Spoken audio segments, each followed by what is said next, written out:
नमस्कार, जय हिंद प्यारे साथियों। कैसे हैं आप सभी? आशा है, उम्मीद है बहुत अच्छे होंगे।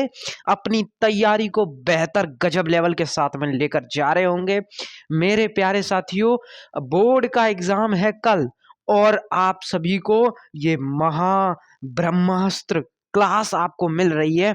प्यारे साथी, केमिस्ट्री का एक एक क्वेश्चन वेरी वेरी इंपॉर्टेंट जो होगा वो सब कुछ इसी वीडियो में कवर करवा दूंगा। इस बात को दावे के साथ कह सकता हूं मेरे प्यारे साथियों, एक एक क्वेश्चन यहीं से छपेगा।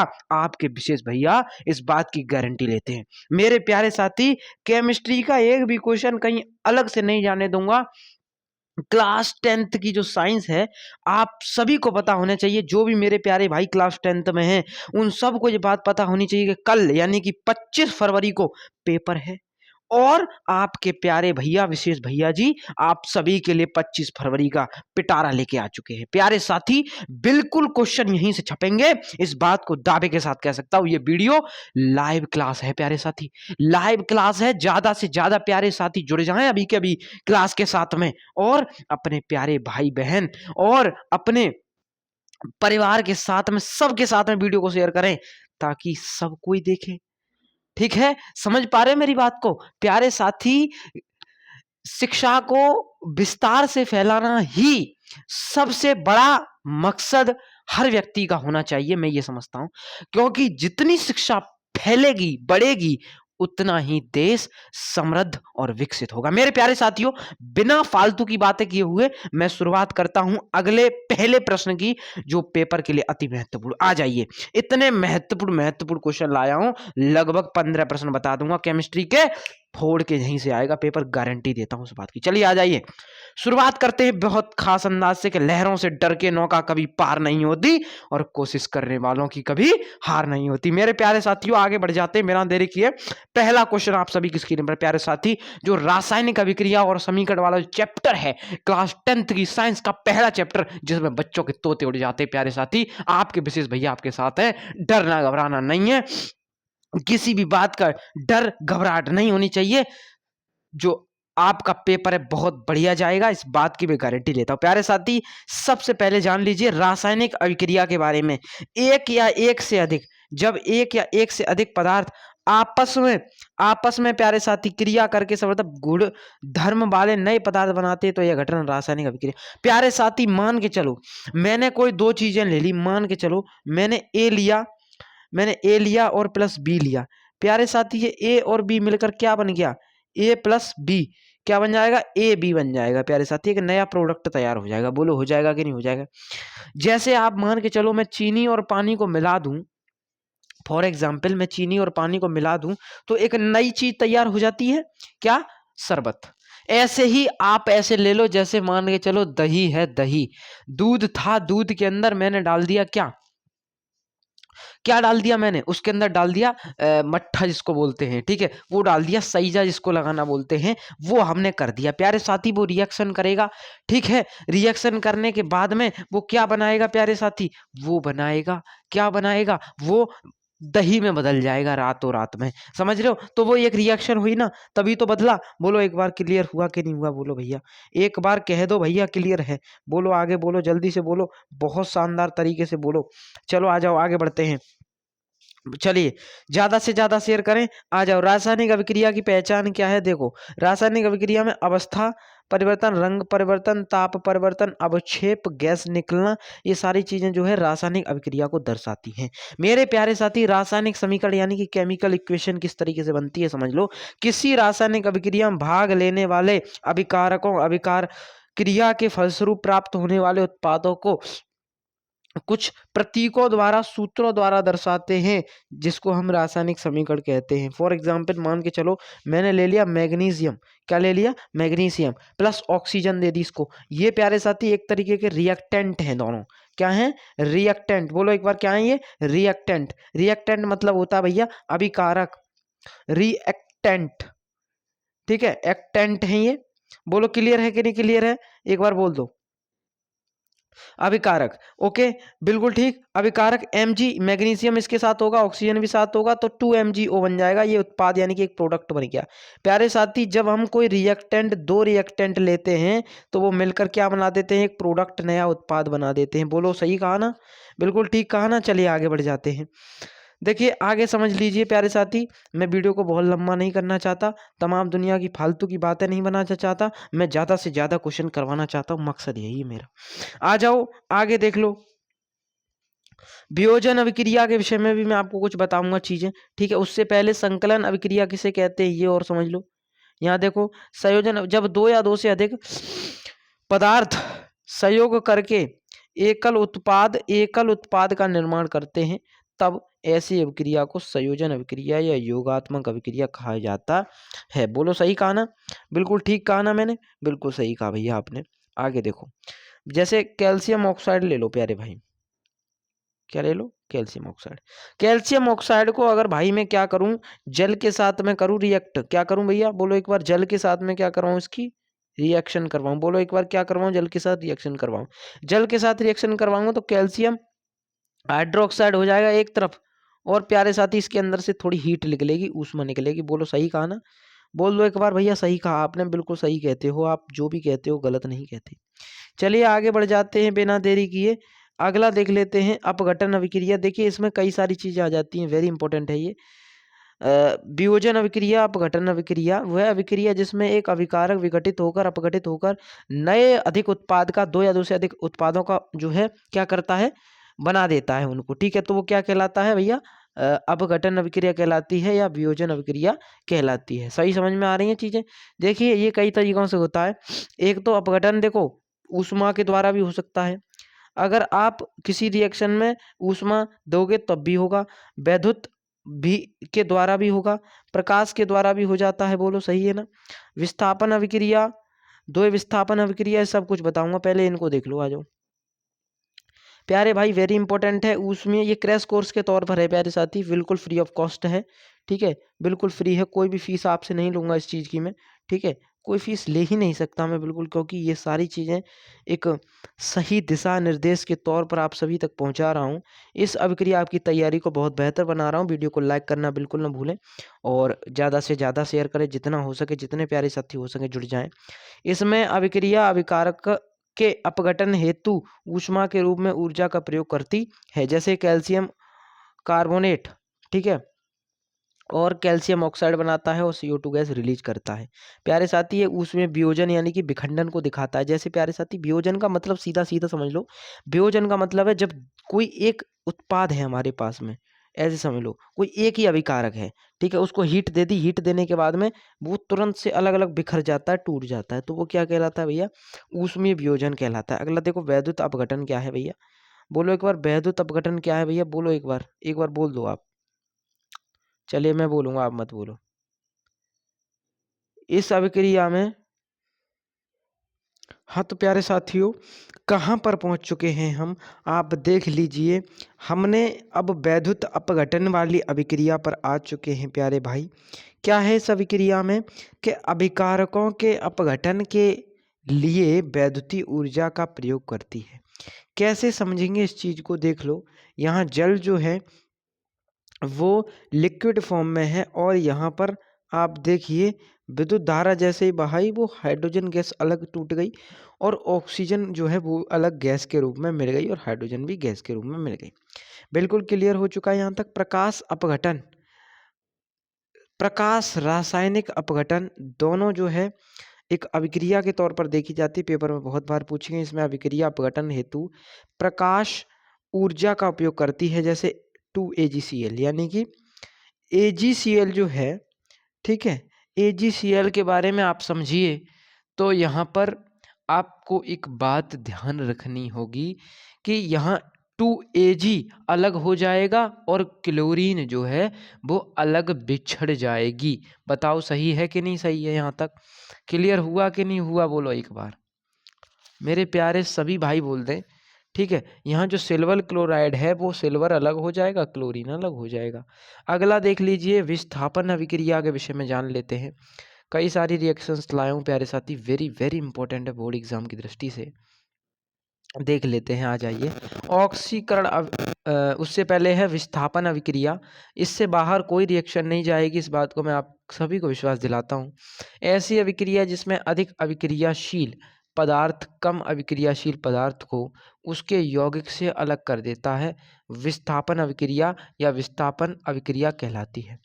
जैसे लोहा के साथ में कॉपर सल्फेट को अगर हम करवाएं तो यहाँ देखना, यह कॉपर जो है, कॉपर सल्फेट यहाँ से विस्थापित होगा। देखना एक बार आप ध्यान से, यहाँ से इन चीज़ों को देखो ध्यान से कि क्या यहाँ पर विस्थापित हो जाएगा, यहाँ से ये टूट जाएगा। जब ये यहाँ से बॉन्डिंग इसकी टूटेगी तो कॉपर अलग हो जाएगा, कॉपर के साथ में जो है क्या है वो अलग हो जाएगा, कॉपर ये वाला आ गया और जो सल्फेट जो होगा और वो फेरस के साथ रिएक्ट करेगा तो फेरस सल्फेट बना देगा। बोलो क्लियर हुआ कि नहीं हुआ? अब फेरस सल्फेट जो बन जाएगा प्यारे भाई, वो फेरस सल्फेट यहीं से तो आया। अब कॉपर अलग फेरस सल्फेट अलग। बोलो सही है कि नहीं सही है? द्विविस्थापन अभिक्रिया के विषय में जानते हैं, समझते हैं। समझिए द्विविस्थापन अभिक्रिया को, ऐसी अभिक्रिया जिसमें अभिकारकों के बीच आयनों का आदान प्रदान होता है, द्विविस्थापन कहलाती है।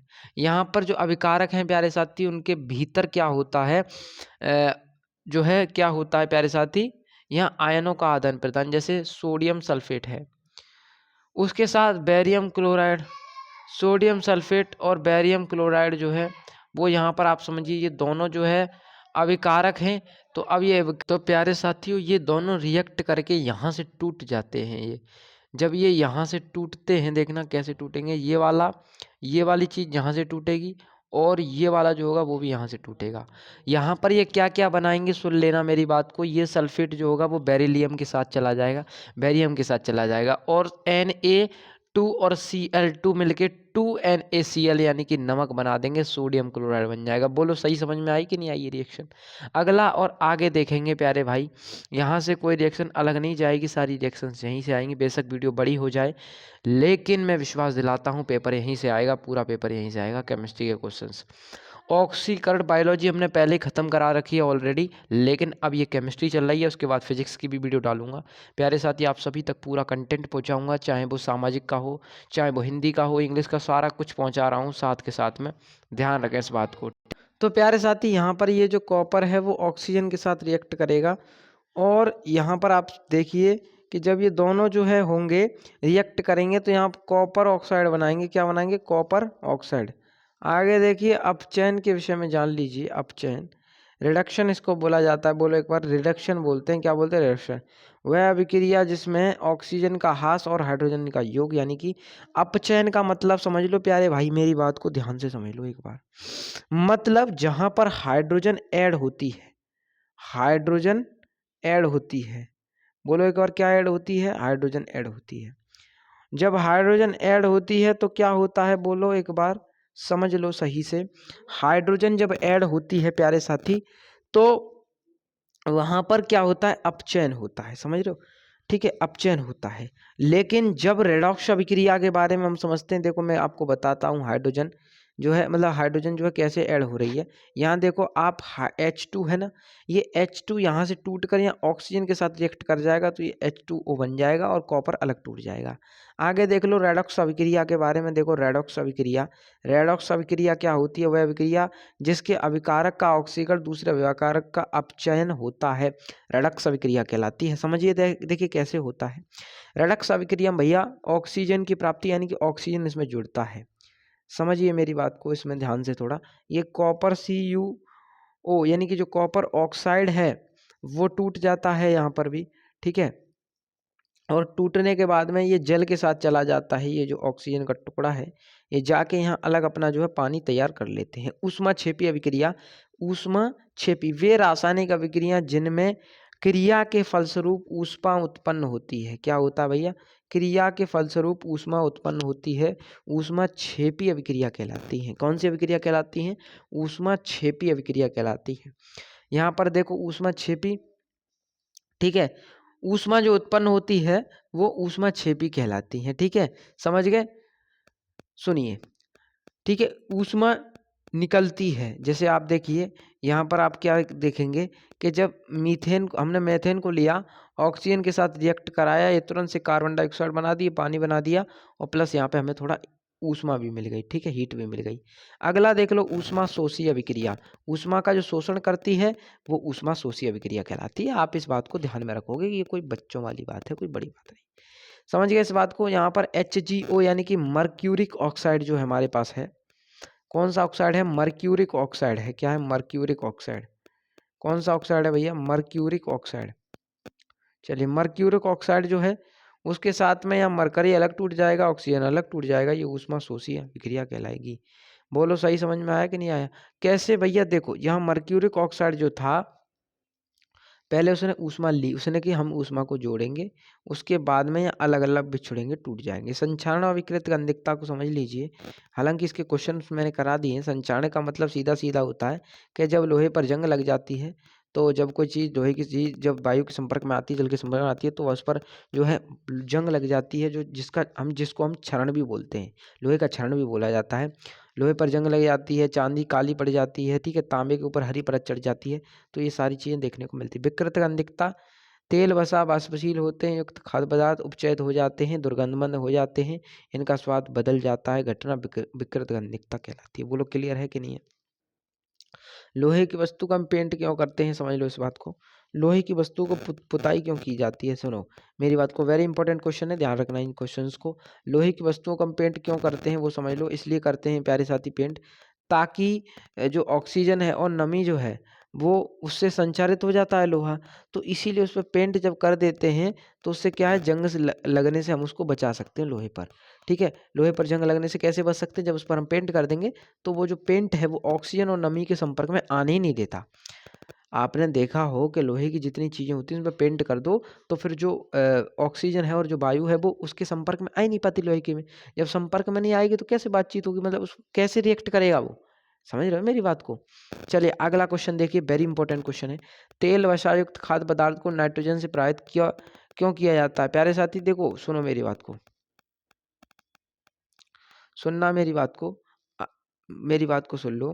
तेल वसा युक्त खाद्य पदार्थ के उपचयन के बचाव के लिए अल्प क्रियाशील नाइट्रोजन से प्रभावित कर देते हैं, क्योंकि तेल वसा उपचयन होने पर विकृत गंधी हो जाते हैं, इनकी गंध स्वाद बदल जाता है। प्यारे साथी देखिए, अगर आपने चिप्स का पैकेट देखा हो तो आप देखना, चिप्स का पैकेट, कुरकुरे का पैकेट, प्यारे साथी उन सभी में आप क्या देख पाते हैं? उन सभी में आप क्या देख पाते हैं? उन सब के अंदर एक गैस भरी होती है जिसको नाइट्रोजन गैस बोला जाता है। क्या बोला जाता है?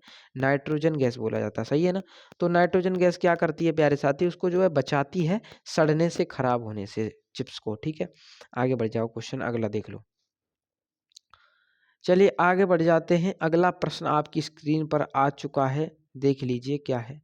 संतुलित रासायनिक समीकरण किसे कहते हैं? ठीक है, संतुलित रासायनिक समीकरण किसे कहते हैं? आप कैसे कहेंगे कि जो निम्नलिखित रासायनिक समीकरण संतुलित है? देखिए सुनिए, वेरी इंपॉर्टेंट, अच्छा क्वेश्चन है, ठीक है। चलिए आ जाइए। NaCl यानी कि जो नमक है उसको लेते हैं पहले, और AgNO3, ठीक है। AgN3 के साथ इसको रिएक्ट कराते हैं, यहाँ से टूट जाता है, यहाँ से टूट जाता है, और जो AgCl है वो मिल जाते हैं, और NaNO3 मिल जाता है, ठीक है। समझ गए? बिल्कुल क्लियर है ना? ओके चलिए, और यहाँ पर ये AgCl अलग हो जाता है, सिल्वर क्लोराइड, ठीक है। समझ गए? आगे कंकाल रासायनिक समीकरण किसे कहते हैं? समझिए इस बात को, ठीक है। सुनो, अब यहाँ पर देखो, इन तीनों का जो आंसर है वो समझो। यहाँ देखो, सबसे पहली बात आती है, किसी रासायनिक अभिक्रिया में भाग लेने वाले अभिकारक तथा प्राप्त उत्पादों में उपस्थित विभिन्न तत्वों के परमाणुओं की संख्या समान होने पर संतुलित रासायनिक समीकरण बनता है। जैसे मान के चलो प्यारे साथी, रासायनिक समीकरण क्या है आप इस बात को आसानी से समझ जाओगे। जैसे मान लो, मैं आपको बता देता हूँ थोड़ा। जैसे मान के चलो हमने कोई चीज़ नई बनाई, जैसे मान के चलो हमने A और B को लिया और C को भी ले लिया, मान लो, ठीक है। हमने कुछ नया बनाया, इन तीनों के संयोग से बनाया, ठीक है, सबको मिला के बनाया। तो जब हमने कुछ नया बनाया तो बनने के बाद में हमें मिला ABC। अब प्यारे साथी, मैंने इधर देखा कि भैया A तो इधर है, क्या A मेरे प्यारे भाई इधर भी है क्या? तो A इधर भी है भैया। अगर B इधर है तो भैया मैंने देखा कि बी तो इधर भी है भैया। भैया सी को मैंने इधर देखा तो सी तो इधर है और इस इधर भी सी है। तो कुल मिला के ये तीनों चीजें इधर भी हैं इधर भी हैं, तो बराबर बैलेंस है, यानी कि 3 इधर और 3 इधर। 3 ही जितने हमने अभिकारक यहाँ डाले उतने ही हमें उत्पाद प्राप्त हुए। तो कुल मिला के मैं ये बात कह सकता हूँ प्यारे साथी कि ये जो घटना है यही रासायनिक समीकरण को दिखाती है, संतुलित समीकरण को दिखाती है। समझ गए? आगे देखिए, दी गई अभिक्रिया का अध्ययन करने के लिए ज्ञात होता है, क्या ज्ञात होता है कि इसके दोनों पक्ष बाईं दाईं ओर प्रत्येक तत्व NaAgClNO के परमाणुओं की संख्या समान है, अतः संतुलित रासायनिक समीकरण है। ठीक है, मेरी बात समझ गए? मैंने जो बात अभी बोली वही दर्शाई गई है यहाँ पर भी। समझ गए ना? चलिए आगे देखिए। क्वेश्चन, असंतुलित रासायनिक समीकरण को कंकाली रासायनिक समीकरण भी कहा जाता है। जो असंतुलित यानी कि जो इनवैलेंस केमिकल रिएक्शन या केमिकल इक्वेशन जो होती है प्यारे साथी, वो यही दर्शाती है क्या कि अगर A प्लस बी डाला तो यहाँ पर जो B है अगर वो इधर एक तरफ है एक तरफ नहीं है तो असंतुलित की श्रेणी में आता है। चलिए आगे अगला प्रश्न देख लेते हैं। ज़्यादा गहराई से जा रहा हूँ मैं, मुझे पता है 21 मिनट का वीडियो तैयार हो चुका आप सभी के लिए। 21 मिनट हो गए हमें लाइव आए, ठीक है, प्रीमियर एज अ प्रीमियर। तो यहाँ पर जो है वक्त तो लगता है क्वेश्चंस करवाने में, समझाने में, ठीक है। रेडॉक्स अभिक्रिया को फिर मैं क्या ही बताऊँ, मैंने एक बार बता ही दी, ठीक है। इसमें क्या ही होता है प्यारे साथी, रेडॉक्स अभिक्रिया में ऑक्सीजन आके जुड़ जाता है सही से, सही है, ठीक है, समझ गए। जैसे यहाँ पर कॉपर ऑक्साइड हाइड्रोजन के साथ रिएक्ट करता है, कॉपर और जल बनाता है, अलग अलग तोड़ देता है, समझ गए। तो यहाँ ऑक्सीजन की प्राप्ति हो रही है, ऑक्सीकरण हो रहा है, समझ गए। अगला क्वेश्चन, ऊष्मा छेपी ऊष्मा शोषी, मैंने बता दिया हालांकि। देखो मैं इसका उदाहरण बता देता हूँ। ऊष्मा छेपी में आप देखिए, ऊष्मा छेपी का उदाहरण बता देता हूँ, मैंने हालांकि बता दिया क्या होता है। कार्बन को वायु में जलाने पर कार्बन डाइऑक्साइड बनती है, तो ये ऊष्मा निकलती है। जब ऊष्मा रिलीज हो तो उसको बोलते हैं ऊष्मा छेपी। और ठीक है, जैसे मान के चलो कार्बन है, ऑक्सीजन मिलता है, कार्बन डाइऑक्साइड बनाता है और किलो कैलोरी 98 किलो कैलोरी जो है ऊष्मा उत्पन्न करता है। तो ये एक उदाहरण है सही सा। ऊष्मा शोषी के विषय में बात करेंगे तो यहाँ देखिए कि जब नाइट्रोजन ऑक्सीजन के मिश्रण को उच्च ताप पर गर्म किया जाता है तो नाइट्रिक ऑक्साइड बनता है, ऊष्मा वातावरण से अवशोषित हो जाती है, यानी कि जो नाइट्रोजन है वो ऑक्सीजन के साथ बनके क्या बनाती है, नाइट्रिक ऑक्साइड बनाती है। और मेरे प्यारे साथी यहाँ से वो 45 किलो कैलोरी जो है ऊष्मा को अवशोषित करती है, तब बनाती है, समझ गए। अगला क्वेश्चन आपकी स्क्रीन पर आ चुका है, देख लीजिए क्वेश्चन क्या कह रहा है, ठीक है, बिल्कुल देख लीजिए क्या कह रहा है क्वेश्चन। सही कह रहा है जो भी कह रहा है भैया। चलो तो देख ही लेते हैं क्या कह रहा है ये क्वेश्चन। देखो ध्यान से समझ लेना, मेरी बातों को ध्यान से समझना पड़ेगा प्यारे साथी। उदासीन अभिक्रिया और अपचयन अभिक्रिया के विषय में बात हुई है, समझना। उदासीन अभिक्रिया क्या दर्शाती है, देखना मेरी बात को, सुनना मेरी बात को। जिन अभिक्रिया के में अम्ल तथा क्षार जल लवण बनाते हैं उदासीनीकरण अभिक्रिया कहलाती हैं। हाइड्रोक्लोरिक अम्ल जल विलयन में सोडियम हाइड्रोक्साइड का जल विलयन मिलाने पर सोडियम क्लोराइड जल बनाते हैं। जैसे देखो फॉर एग्जाम्पल, अगर मैं हाइड्रोक्लोरिक अम्ल को ले लूँ और उसको किसके साथ रिएक्ट कराऊँ प्यारे भाई, तुरंत से उसके अंदर डालूँ सोडियम हाइड्रोक्साइड, यानी कि जो तेजाब है, सॉरी, जो हाइड्रोक्साइड सोडियम हाइड्रोक्साइड है, कास्टिक सोडा जो है, उसके अंदर मैं डालूंगा हाइड्रोक्लोरिक अम्ल, तो वो नमक बनाएगा और एक बनाएगा पानी निकालेगा, ठीक है। समझ गए ये दोनों बातें। चलिए आगे आगे देख लेते। अब अपचयन अभिक्रिया के बारे में भी आ गया। किस अभिक्रिया में पदार्थ में हाइड्रोजन का योग बनता हो, ठीक है, और ऑक्सीजन निकलती हो, यानी कि जब हाइड्रोजन जुड़ता है और ऑक्सीजन रिलीज होता है तो उस वक्त क्या बनता है भैया, अपचयन अभिक्रिया बनती है। बोलो सही समझ में आया कि नहीं आया। आगे देख लो, आगे एल्यूमिनियम कैल्शियम, ठीक है, और आयरन। एल्यूमिनियम और एल्यूमिनियम के विषय में समझो पहले। ये कह रहा है कि जल से अभिक्रिया करके इनका समीकरण बताओ। देखो एल्यूमिनियम क्या है, 2L है कि नहीं है, बताओ 2L। ये रिएक्ट करेगा 6H2O के साथ में, तो ये क्या बनाएगा, H2LOH3 यानी कि OH का होल थ्राइच, और यहाँ पर हाइड्रोजन गैस को रिलीज कर देगा। कब करेगा ये? एल्यूमिनियम जब रिएक्ट करेगा किसके साथ में? जल के साथ में। बोलो सही है कि नहीं सही है? ठीक समझ गए कि नहीं समझ गए? आगे देखो कैल्शियम, देखो कैल्शियम पानी के साथ अभिक्रिया करके कैल्शियम हाइड्रोक्साइड गैस बनाता है। जैसे देखो कैल्शियम ही है ये, कैल्शियम ने पानी लिया, पानी लेने के बाद कैल्शियम हाइड्रोक्साइड बनाया और यहाँ पर जो है हाइड्रोजन गैस को रिलीज कर दिया, यूँ छट से दिया, यूँ करके। जाओ भैया उड़ो। अगला आयरन के विषय में देखोगे तो आयरन मतलब है लोहा, और लोहे के विषय में बात जब आई तो हमने समझ ली कि गर्म पानी के साथ अभिक्रिया करके आयरन ऑक्साइड हाइड्रोजन गैस बनाता है। 3Fe, 3 फेरस प्लस जल जब इसके साथ मिलता है तो फेरस ऑक्साइड बनता है और यहाँ पर 4 हाइड्रोजन निकलती हैं। मेरी बात को याद रखना, जब भी प्यारे साथी लोहे पर जंग लगती है ना तो उस तरीके के लिए आयरन वाला जो है वो फंडामेंटल है ये। ठीक है, वही वही वही रिएक्शन है ये। आगे देखो कह रहा रासायनिक समीकरण को संतुलित कीजिए। भैया देखिए रासायनिक समीकरण को संतुलित करने के लिए क्वेश्चन आया, वेरी इंपॉर्टेंट होगा। समझिए कैसे करना सीखना है, पेपर में आता है, समझ लोगे तो अच्छी बात होगी, बहुत अच्छी बात होगी। प्यारे साथी मैंने आपको पहले भी बता चुका हूँ कि रासायनिक समीकरण क्या होता है, संतुलित वाला। फिर बता देता हूँ, बार बार बता रहा हूँ इसी बात को। ठीक है, हाँ तो प्यारे साथी देख लो, ये C6H12O6 यानी कि इसको बोलते हैं ग्लूकोज।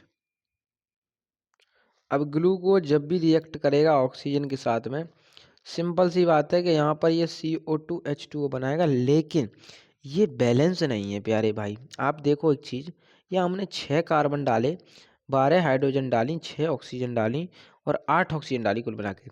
यहाँ क्या मिला? यहाँ तो 2 हाइड्रोजन दिख रही हैं, 3 ऑक्सीजन दिख रही हैं और 1 कार्बन दिख रहा है। ये तो बहुत ही गलत है भैया। अब इसको कैसे किया जाएगा बैलेंस? देखो समझो प्यारे साथी, जब यहाँ पर C6H12O6 है, समझना बात को, ये उत्तर है इस बात का। तो प्यारे साथी यहाँ मुझे 6 ऑक्सीजन और जोड़नी पड़ेंगी, आगे जुड़ गई ना। अब भैया मुझे आगे भी 6 CO2 बनाना पड़ेगा और फिर आपको 6 पानी यानी कि बनाने पड़ेंगे, तब आप जो है पूरा बैलेंस कर पाएंगे। अब दिखाओ कैसे हो गया बैलेंस। मैंने कि देखो कार्बन कितने? 6, इधर भी कार्बन कितने? 6। ठीक है, कार्बन कितने हैं? 6। सही है, बिल्कुल सही है ना। चलिए आगे देखिए, कार्बन 6 है, उसके बाद हाइड्रोजन की गिनती करो। इधर इधर 12 हाइड्रोजन है, लेकिन इधर कितनी है? देखो 6 दूनी 12 ही हाइड्रोजन इधर है, तो इसका मतलब ये सही है। अब क्या रह गया? ऑक्सीजन। देखो ऑक्सीजन अगर इधर 6 है तो ऑक्सीजन 12 इधर है, यानी कि 12 6 18 ऑक्सीजन है। यहाँ देखो 6 ऑक्सीजन और 12 ऑक्सीजन, देखो 6 दूनी 12 हो जाएगा ना। ये देखो कैसे होता है, समझ लो एक बार। 6 दूनी, एक सेकंड समझना, यहाँ 6 लगा, यहाँ 6 लगा और यहाँ भी 6 लगा, तो समझ लो कि यहाँ पर जो है 6O2 है ना। तो यहाँ पर आप ऐसे समझो कि ऑक्सीजन 6 ऑक्सीजन तो ये हो गई, तो 6 दूनी 12 ऑक्सीजन, जो 12 6 18 हो गई, बिल्कुल क्लियर है। आगे देखो, आगे देख लो भैया, बोलो एक बार कैसा लगा। कैल्शियम ऑक्साइड आया, कैल्शियम कार्बोनेट है, माफ़ी चाहूँगा, ऑक्साइड नहीं है, कैल्शियम कार्बोनेट और हाइड्रोक्लोरिक अम्ल जब मिलते हैं तो कैल्शियम क्लोराइड बनाते हैं। ठीक है, यहाँ से हाइड्रोजन टूट जाता है और यहाँ से ये हाइड्रोजन अलग हो जाता है और क्लोरीन और कैल्शियम अलग हो जाता है, तो कैल्शियम क्लोराइड बन गया। प्लस H के साथ में O3 है, तो यहाँ एक तो CO2 गैस निकल आएगी और एक पानी निकल आएगा। ठीक है, अब इसको बैलेंस करना भी सीख लो।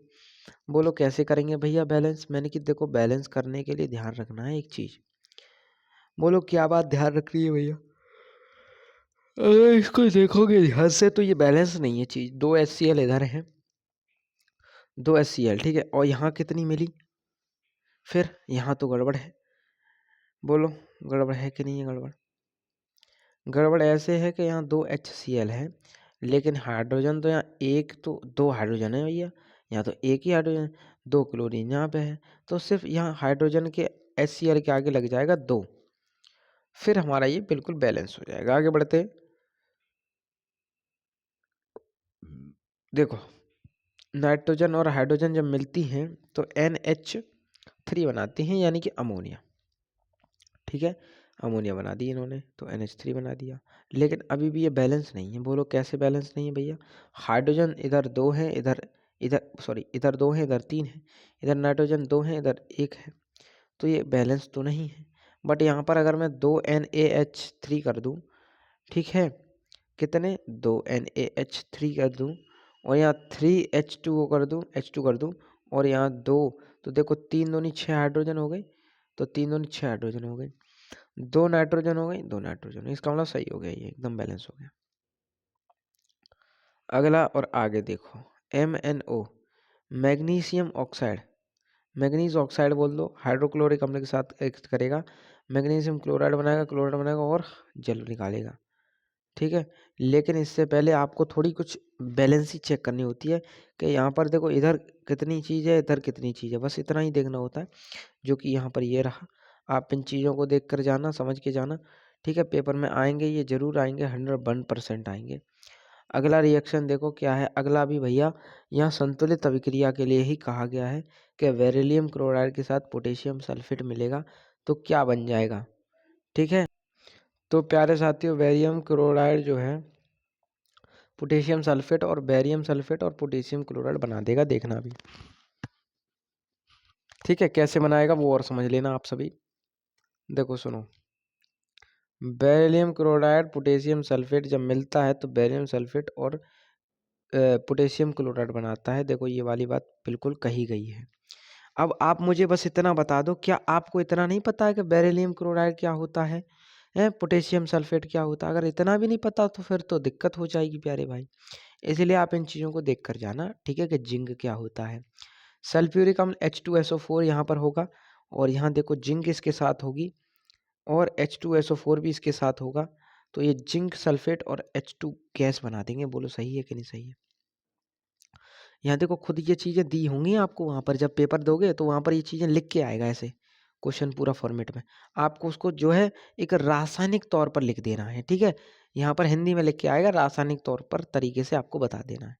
Zinc sulphate hydrogen, silver nitrate, zinc chloride, silver chloride और जिंक नाइट्रेट बनाते हैं। देखो ये देखो, ये है सिल्वर नाइट्रेट, जिंक क्लोराइड मिलकर क्या बनाते हैं, सिल्वर क्लोराइड और जिंक नाइट्रेट बनाते हैं, ठीक है। ध्यान रखना इस बात को, जो चीज़ वहाँ दी है वही चीज़ यहाँ पे दिखा देनी है, बस इतना है कि चीज़ों को सही करके लिखना है, ध्यान रखना। अभिक्रिया के विषय में जानोगे तो अभिक्रिया के विषय में जानोगे तो देखो, अभिक्रिया दूसरा सवाल में अभिक्रिया जिंक के साथ में तेजाब के साथ रिएक्ट करोगे तो यहाँ पर जिंक सल्फेट अलग हो जाएगा, हाइड्रोजन अलग होकर उड़ जाएगी। बताओ सही समझ में आया कि नहीं आया? अब कह रहा अमोनियम क्लोराइड के ऊष्मीय वियोजन की अभिक्रिया तथा बनने वाले पदार्थ का नाम बताइए। तो देखिए, अमोनियम क्लोराइड के साथ में जब कोई चीज़ मिलती है तो वो अमोनिया निकालती है और हाइड्रोजन क्लोराइड निकालती है, या हाइड्रोक्लोरिक अम्ल भी बना देती है। बताओ सही है, समझ में आया? आगे देखो, अम्ल क्षार की परिभाषा देखो। अम्ल का सीधा सीधा मतलब है वे पदार्थ जो स्वाद में खट्टे होते हैं और H पॉजिटिव आयन देते हैं, H धन आयन देते हैं, बस इतना होता है अम्ल। क्षार क्या होता है? वह पदार्थ जिसका स्वाद कड़वा होता है। और ध्यान रखना, एक चीज़ और याद रखना, लाल लिटमस को नीला कर देता है क्षार, और क्षार जो होता है प्यारे भाई वो OH नेगेटिव आयन देता है। तुमने कि कोई उदाहरण लाए हो? मैंने कि हाँ उदाहरण लाया हूँ। उदाहरणों को जरूर समझ लेना प्यारे भाई, मेरे प्यारे साथी। अम्ल तो आप समझ गए कि H पॉजिटिव आयन जहाँ मिलेगा वहाँ पर जो है अम्ल होगा। तो देखो अब इनके उदाहरण देखो। अगर आप कहो कि भैया उदासीनीकरण अभिक्रिया के विषय में और बता दो थोड़ा सा, मैंने चलो उसे भी बता ही दूंगा, उससे पहले उदाहरण ले लो आप, ठीक है। सुनो मेरी बात को, जैसे सोडियम हाइड्रोक्साइड है, क्या है? सोडियम हाइड्रोक्साइड, ये एक क्षार है। क्यों? क्योंकि इसके अंदर OH आयन आ गया है, देख रहे हो। अम्ल की बात करूं तो HCl, HCl के अंदर हाइड्रोजन क्या है भैया? H पॉजिटिव आयन दे रहा है, तो इसका मतलब ये क्या है? अम्ल है। समझ गए? ध्यान रखना। अब ये दोनों रिएक्ट करके उदासीनीकरण अभिक्रिया के तहत क्या बनाएंगे, देखो थे सुनो। जल विलयन में किसी अन्य अम्ल क्षार की अभिक्रिया से लवण जल का जल बनता है। यह अभिक्रिया उदासीनीकरण कहलाती है। जैसे सोडियम हाइड्रोक्साइड, यानी कि जो हमारा क्या बोलते हैं उसको, सोडियम हाइड्रोक्साइड जो होता है हमारा, उसके साथ में जब हमारा क्लोरीन हाइड्रोक्लोरिक अम्ल रिएक्ट करता है तो नमक बनता है, पानी बनता है, ये बता दिया मैंने। सोडियम हाइड्रोक्साइड यानी कि पोटेशियम हाइड्रोक्साइड KOH, और जब इसके साथ में क्या मिलता है, नाइट्रिक अम्ल यानी कि HNO3, तो ये बनाएगा पोटेशियम नाइट्रेट बनाएगा और पानी बनाएगा। ठीक है, समझ गए हो गया, आशा है, उम्मीद है अच्छा है, एकदम सही से समझ में आ गया होगा। आगे देखो आप भैया,